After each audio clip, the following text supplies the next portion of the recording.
राजस्थान सरकार में शिक्षा मंत्री मदन दिलावर जो लगातार अपने बयानों से विवादों में रहे हैं, जिस तरह से उनका बयान था कि आदिवासी हिंदू नहीं है, इस पर कांग्रेस और जो आदिवासी नेता है उन्होंने काफ़ी विरोध जताया था। और उसके बाद मदन दिलावर है जिन्होंने विधानसभा में माफ़ी मांगी थी और कहा था कि जिसको भी इस तरह का दुख हुआ है, इससे जो बयान से जो भी दुख हुआ है उस पर खेद प्रकट करते हैं। उसके बाद अब एक उदयपुर के सांसद मन्नालाल रावत है जिन्होंने राजकुमार रोत को लेकर एक बड़ा बयान दिया है। जिस तरह से जो राजकुमार रोत है उनका बयान था कि सिर्फ आदिवासियों पर ही क्यों डीलिस्टिंग करवा रहे हैं, दूसरे जो धर्म हैं उन पर ही डीलिस्टिंग करवाइए। उस पर जो सांसद मन्नालाल रावत है उन्होंने पलटवार किया और कहा कि राजकुमार रोत एक बालक बुद्धि है, उन्हें पता नहीं है कि जो संविधान में क्या है, जो कानून में क्या है, जो नियम में क्या है। जो बाबा साहब थे वह भी एक एसटी से थे और उनका जो धर्म था वह भी हिंदू थे। और उनके बयान के बाद अब जो मदन दिलावर के बाद अब जो सांसद मन्नालाल रावत है वह भी कहीं न कहीं इस तरह के विवादों में दिखने को मिल रहे हैं। जो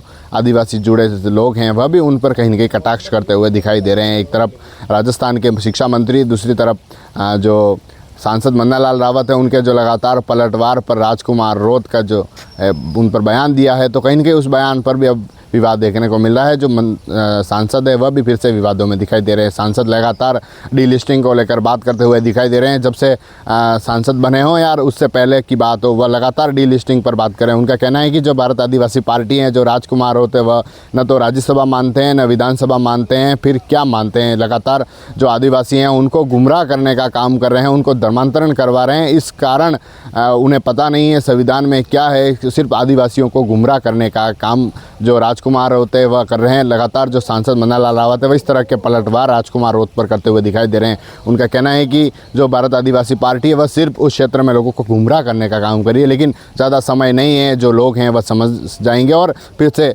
जो सत्ता है, जो पार्टी है उनके साथ जुटकर काम करेंगे। जिस तरह से जो नेता हैं जो आदिवासियों को लेकर लगातार बयान देखने को मिल रहे हैं, एक तरफ सांसद में जो राजकुमार होते हैं वह बिल प्रदेश की मांग कर रहे हैं, दूसरी तरफ राजस्थान की जो विधानसभा है उसमें जो आदिवासी विधायक है वह लगातार बिल प्रदेश की मांग कर रहे हैं। दूसरी तरफ मदन दिलावर जो इस तरह के बयान हैं उनकी बयान सुर्खियों में है, उस तरफ विरोध देखने को मिला। काफ़ी बयान आए, कांग्रेस के नेताओं के बयान आए, आदिवासी जो नेता थे उनके बयान आए। और उनके बयान के बाद अब जो सांसद मन्नालाल रावत, उनका जो बयान बालक बुद्धि राजकुमार है, उन्हें संविधान का ध्यान नहीं है, संविधान का पता नहीं है कि क्या संविधान है, कौन एसटी है, कौन एसटी नहीं है, और कौन हिंदू है, कौन हिंदू नहीं है। इस तरह की बात जो वो करते हुए दिखाई दे रहे हैं, उस पर अब क्या रहता है, क्योंकि एक तरफ मदन दिलावर, दूसरी तरफ सांसद मन्नालाल रावत और जो राजकुमार रोत और जो उनकी पार्टी हैं, जो आदिवासी हैं, उन पर लगातार बयानबाजी राजस्थान में हो रही है। और जिस तरह से एक तरफ बिल प्रदेश, दूसरी तरफ अन्य मांगे, तो अब क्या, क्योंकि एक तरफ आदिवासी इकट्ठे होकर उनके जो प्रदेश हैं जो